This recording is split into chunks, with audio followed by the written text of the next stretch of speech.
레위기 24장 10절부터 14절까지 한 절씩 교독하겠습니다. 이스라엘 자손 중에 그의 어머니가 이스라엘 여인이요 그의 아버지는 애굽 사람인 어떤 사람이 나가서 한 이스라엘 사람과 진영 중에서 싸우다가 그 이스라엘 여인의 아들이 여호와의 이름을 모독하며 저주함으로 무리가 끌고 모세에게로 가니라. 그의 어머니의 이름은 슬로미시요 단 지파 디브리의 딸이었더라. 그들이 그를 가두고 여호와의 명령을 기다리더니 여호와께서 모세에게 말씀하여 이르시되 같이 그 저주한 사람을 진영 밖으로 끌어내어 그것을 들은 모든 사람이 그들의 손을 그의 머리에 얹어 하고 온 회중이 돌로 그를 칠지니라. 아멘. 무서운 장면이죠.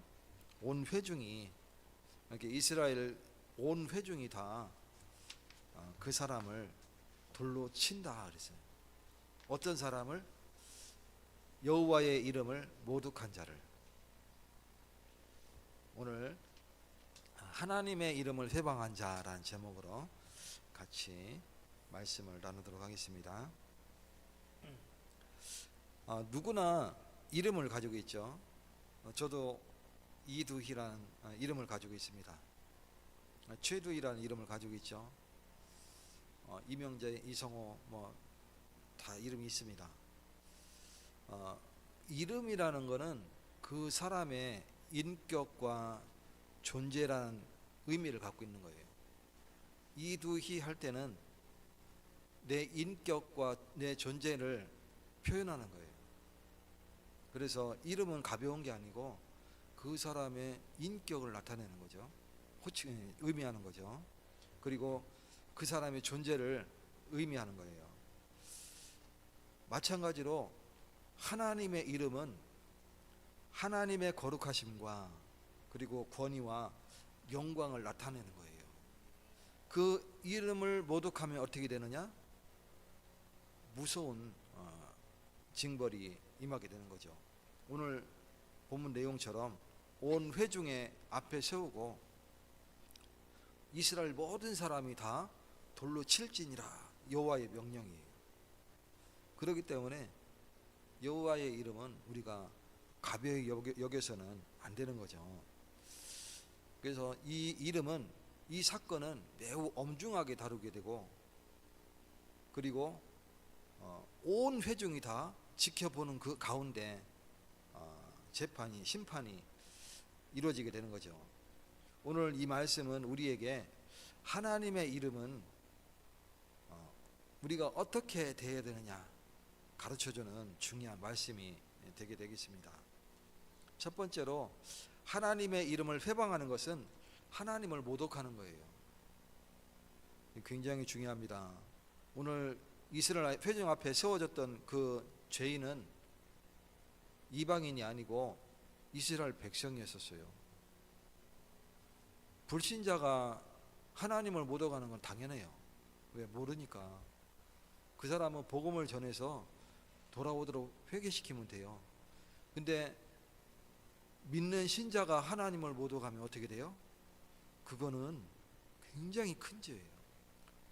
회중 앞에 세워놓고 심판대 위원회 세워놓고 돌로 치라 할 정도로 우리 다음 세대를 기억해야 돼요. 그래서 굉장히 무거운 죄가 됩니다.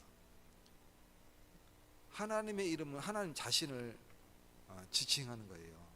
그렇기 때문에 그래요. 하나님의 이름은 하나님의 존재 자체예요. 또 하나님의 권위를 나타내요. 그리고 하나님의 영광을 상징하는 거예요. 십계명에 보면 출애굽기 20장 7절에 이렇게 말씀했어요. 너는 네 하나님 여호와의 이름을 망령되이 일컫지 말라. 여호와를 망령되게 하지 마라 이렇게 안 하고 여호와의 이름을 망령되이 일컫지 마라 말씀하셨어요. 여호와의 이름이 여호와를 뜻하기 때문에 그래요. 이두희 하면 나를 뜻하는 거예요. 그죠? 이두희를 욕하면 누구를 욕하는 거예요? 나를 욕하는 거예요. 그래서 하나님의 이름을 가볍게 사용하는 것은 하나님 자체를 가볍게 생각하는 것과 마찬가지인 거예요. 이거는 단순한 말실수가 아니라 고의적 모독이죠. 화가 나서 막 입으로 막 씹으렸다, 세상 말로 그렇게 할지라도 모독이 되는 거예요. 그래서 우리는 내가 화가 났을 때 그 이름을 망령되이 일컬으면 안 돼요. 내가 분노했을 때, 폭발할 때 그 이름을 함부로 내뱉으면 안 되는 거예요. 그래서 분노 속에서도 우리가 의도적으로, 공개적으로 하나님의 이름을 모독했기 때문에 이 사람은 분노 속에서 하나님의 이름을 모독했어요. 그러나 그것은 실수가 아니라 그 사람의 태도 문제예요. 그래서 입술의 문제가 아니라 그 사람의 마음의 문제인 거예요. 아무리 분노할지라도 그 마음에 여호와 하나님이 각인되어 있다면 망령되이 일컬을 수가 없는 거예요. 오늘 저와 여러분이 하나님의 이름을 망령되이 일컫지 않게 되는 그런 날 되시기 바랍니다. 오늘 시대에도 하나님의 이름을 회방할 수 없어요. 과거에나 지금이나 미래에나 영원히 마찬가지죠. 우리가 꼭 그 이름에 대하여 쌍욕을 할 때만이 모독이 아니에요. 회방이 아닙니다. 하나님을 믿는다 하면서 거짓말하는 것도 하나님을 회방하는 거예요. 그 이름을 회방하는 겁니다. 그 이름을 모독하는 거예요. 이게 굉장히 중요합니다.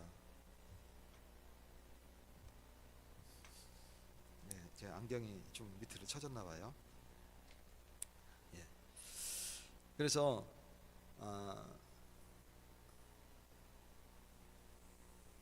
어디까지 하나 말했죠? 거짓말하는 것. 우리가 하나님을 꼭 욕하는 것만이 하나님을 모독하는 게 아니고, 우리가 하나님을 믿는다 하면서 거짓말하는 것, 그리고 신앙을 이용해서 내 이익을 추구하는 것, 또 그리스도를 믿는다 하면서 말과 삶이 완전히 다른 것, 그리고 교회를 욕되게 행동하는 것, 이 모든 게 다 여호와의 이름을 욕되게 하는 거예요. 이것은 하나님의 이름을 욕되게 하는 일이 될 수 있기 때문에 우리가 조심해야 돼요. 두 번째로, 그러면 하나님의 이름을 회방한 죄는 매우 엄정합니다. 우리가 하나님을 모독하는 일이 죄라고 그랬는데, 그 모독하는 일이 무엇이 모독하는 일이냐, 그 일에 대해서 우리가 나눴다고 그러면, 두 번째는 그럼 그 죄가 어떻게 징벌을 받는지, 그 죄가 매우 엄중함을 우리가 알아야 돼요. 이 공동체 전체가 그 죄를 다루었어요. 우리 예사람교회를 치면 모든 사람이 다 참여해서 앞에 세워놓고 그 사람의 죄를 낱낱이 구하고 심판하는 거예요. 어떻게 보면 무섭죠. 복음적이지 않은 것 같은데요. 7위는 다릅니다. 여호와 하나님을 모독하는 것은 다릅니다. 모든 죄는 다 용서되지만 하나님을 모독하는 것은 용서가 되지 않습니다. 믿는 신자이기 때문에 그렇습니다. 믿는 신자도 다 회개하면 용서받지만 여호와의 이름을 모독하는 것은 용서받지 못합니다. 이것은 한 사람의 죄를 그 사람의 개인 문제로 그냥 해서 치부해서 그냥 알아서 하는 게 아니라 온 회중이 모이고 또 지도자가 판단하고, 그리고 하나님의 뜻으로 하나님의 뜻을 묻게 되는 거예요. 그래서 하나님의 이름은 공동체의 중심이 되는 거예요. 우리가 여호와의 이름으로 모인 게 교회잖아요. 예수 그리스도 은혜로 모인 것이 바로 교회입니다. 그렇기 때문에 온 회중이 다 모이게 되는 거예요. 하나님의 거룩함은 타협할 수가 없어요. 이 거룩함은 죄와 타협할 수 없는 게 거룩함이잖아요. 그래서 세상과 구별되다, 이런 뜻을 가지고 있는 겁니다. 그래서 하나님의 사랑은 하나님이시지만, 사랑의 하나님이시지만 동시에 거룩한 하나님이세요. 사랑은 다 포용하지만 동시에 하나님은 거룩하신 하나님이십니다. 거룩하다는 것은 죄와 함께 할 수 없다라는 뜻이에요. 우리가 그래서 죄를 가볍게 여기면 결국은 신앙도 가벼워지게 되는 거예요. 이 죄는 거기에 따른 반드시 결과를 가져오게 되죠. 갈라디아서 6장 7절에 보면 사람이 무엇으로 심든지 그대로 거두리라. 죄는 우리가 사람들 앞에 숨길 수 있지만 결과는 숨길 수가 없습니다. 죄는 작아 보여도 결코 작지가 않죠. 가볍지가 않습니다. 우리가 그리스도 이름으로 새롭게 거듭났는데 삶은 거듭난 삶을 살지 않는다 하면 그게 죄인 거예요. 우리가 먼저 번에 섬기던 교단에서 이러한 일들이 많이 일어났죠. 근데 세계 복음화라는 것 때문에, 전도라는 것 때문에, 선교라는 것 때문에 다 묻어두고 우리가 가자, 한 방향으로 가자, 우리가 뭉치자, 잘못된 거예요. 그래서 그 안에 있을 때는 우리가 모르고 따라갔었는데 나와서 보니까 그게 엄청난 죄라는 것을 알게 됐습니다. 이건 율법주의라서 하는 얘기가 아닙니다. 마지막으로 복음은 그러나 패방한 자에게도 길을 열어주십니다. 사도 바울이 하나님을 회방했던 사람이에요. 이때는 예수님 만나기 전이죠. 이 사도 바울이 예수 믿는 사람들 잡아다 옥에 가두고 또 심지어는 스데반 집사 돌로 치는 일에 증인으로 서기도 하고 핍박하고 생을 걸고 예수 믿는 자를 찾아내서 막 잡아다가 옥에 가두는 일을 자기 사명으로 알았어요. 그러다가 다메섹으로 가다가 거기 길 위에서 빛이 임하게 되고 눈이 멀게 되고 사울아 사울아 주여 누구십니까? 나는 네가 핍박하는 예수라. 거기서 바울이 완전 무릎 꿇게 됩니다. 그리고 회개한 자가 됩니다. 그래서 그 삶이 그리스도를 만남으로 말미암아 새롭게 거듭나게 되고 그리고 이제 다른 삶을 살게 되는 모습을 보게 되죠. 예수님을 믿기 전에는 교회를 핍박했어요. 성도들을 잡아서 가두었고 하나님의 이름을 모독하던 사람이 바로 사도 바울이었어요. 그러나 하나님은 그를 용서하셨어요. 예수 십자가는 모든 죄를 다 용서하십니다. 어떤 죄라도 십자가 앞에서는 용서받을 수 있어요. 혹 믿는 신자가 죄를 지으면 어떡합니까?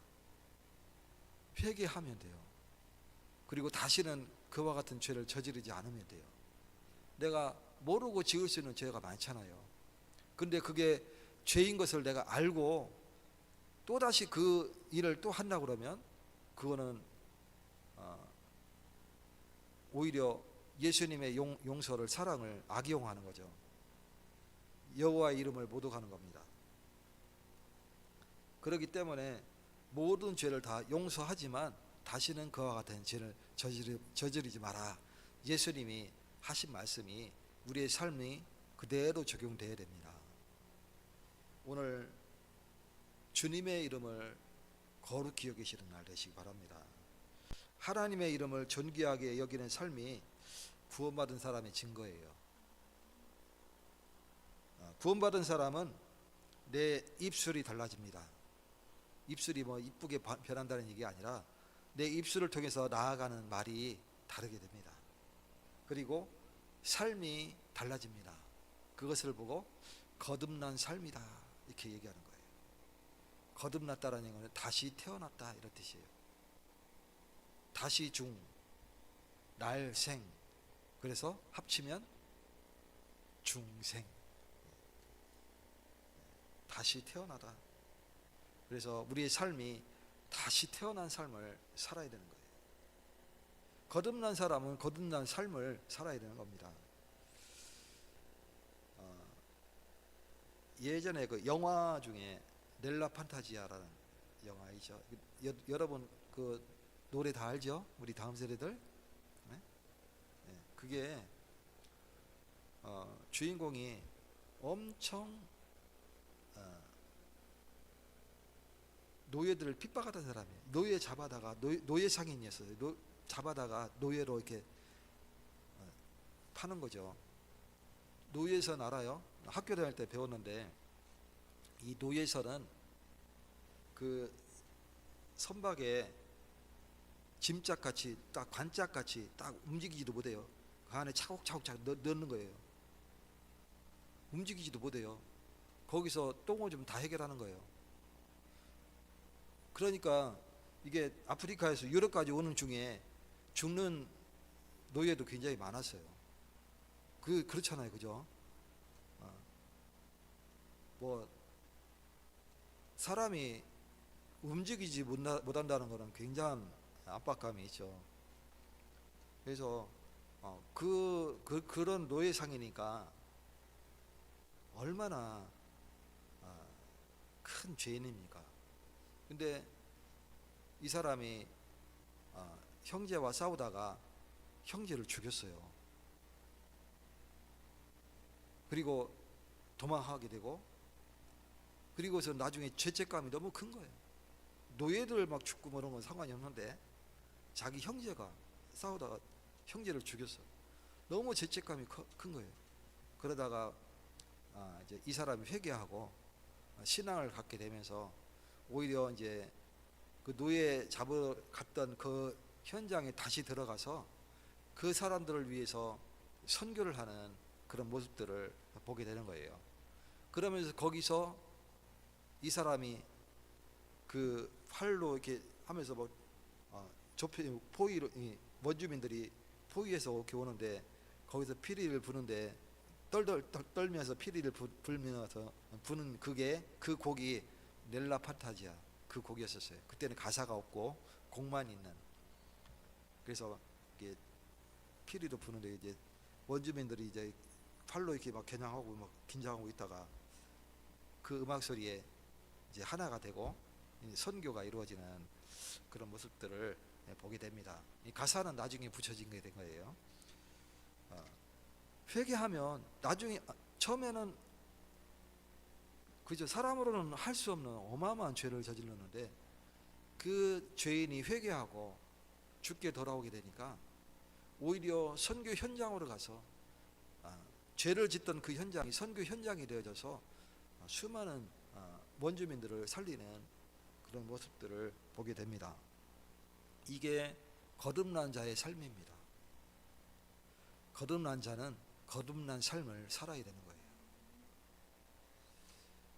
이제 우리는 하나님의 이름을 자랑하고 또 하나님의 이름을 높이고 또 하나님의 이름을 드러내는 삶을 살아야 됩니다.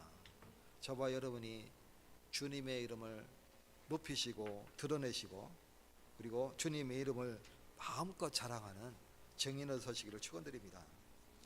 살아가는 성도 여러분, 오늘 말씀은 단순히 욕하지 말라 이 뜻이 아닙니다.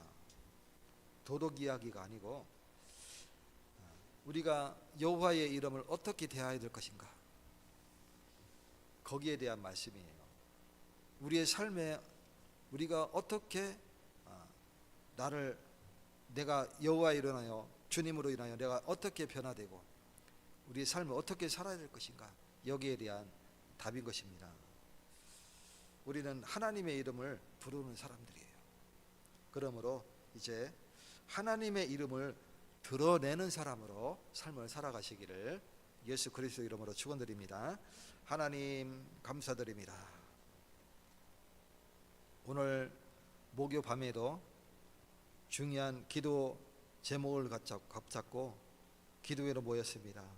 하나님께서 우리에게 여호와의 이름을 주셨은즉 우리가 이 이름을 거룩히 여기며 이제 이 이름으로 거룩한 삶을 살아갈 수 있도록 축복되게 하여 주시옵소서. 예수 그리스도의 은혜와 하나님의 사랑과 성령님의 역사하심이 날마다 그리스도 안에서 새롭게 거듭난 자의 삶을 살기 원하는 오늘 예배드린 주의 백성들 머리 위에, 이들의 현장과 모든 만남 위에, 예사롭게 속한 모든 가족들 위에 지금부터 영원까지 항상 함께 계실지어다. 아멘.